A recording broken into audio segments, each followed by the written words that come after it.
Bonjour, mon nom est Bia, je suis une citoyenne chanteuse et je viens porter la parole de Hugo Latulippe, citoyen cinéaste, avec un abécédaire en forme d'ode républicaine. Le signal a été donné de nuit par nos artificiers, timing parfait. Comme asphalté par en dedans, bouché des deux bouts, l'espèce civilisée avait commencé à traverser le siècle avec ses lumières fermées. La bête et ses courtiers trépignaient à genoux pour le moindre petit pécule. Un bâtiment ami, venu du large, nous a déversé des colonnes d'étoiles sur la bâture, des barils de poètes. À cet endroit, lorsque le jour tombe et qu'il y a une percée de soleil, le vent fait renverser les feuilles et comme par magie, nous avons défilé en cortège sur ce pays, créé, serrés les uns sur les autres comme un très grand progrès dans le désordre d'une chance incroyable. Aimantés par nos aspirations de toujours, éternelles, particulières, aspirées vers nos foyers anciens. Nos meilleurs philosophes, postés comme les Grecs au milieu du torrent, ont dit « À partir d'aujourd'hui, nous mènerons nos propres insurrections. Sur tous les lacs gelés du nord et de l'intérieur, nous marcherons à l'envers de l'époque, au complet s'il le faut.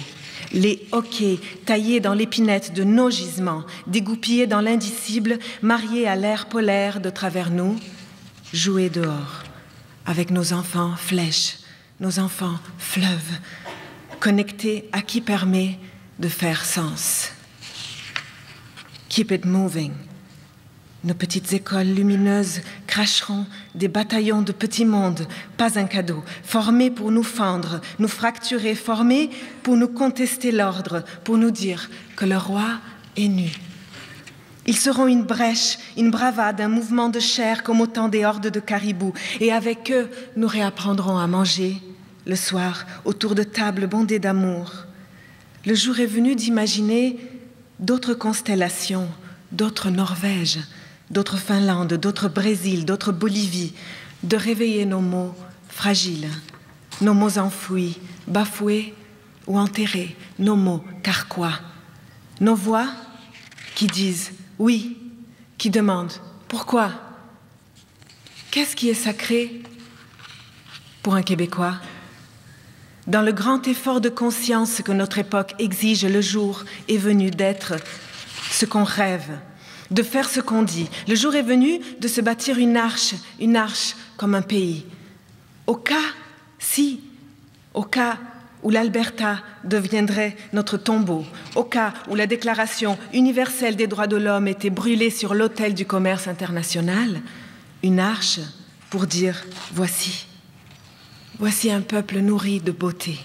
Et voici de quoi il est capable face aux géants, à Walmart et à la fin des temps. Vous verrez.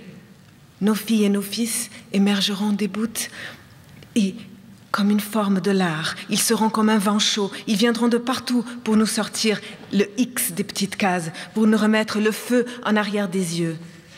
Nous serons zapatistes de nouveau. Nous nous interposerons par le rêve, la fulgurance et le foisonnement. Nous serons la marée et le bouclier.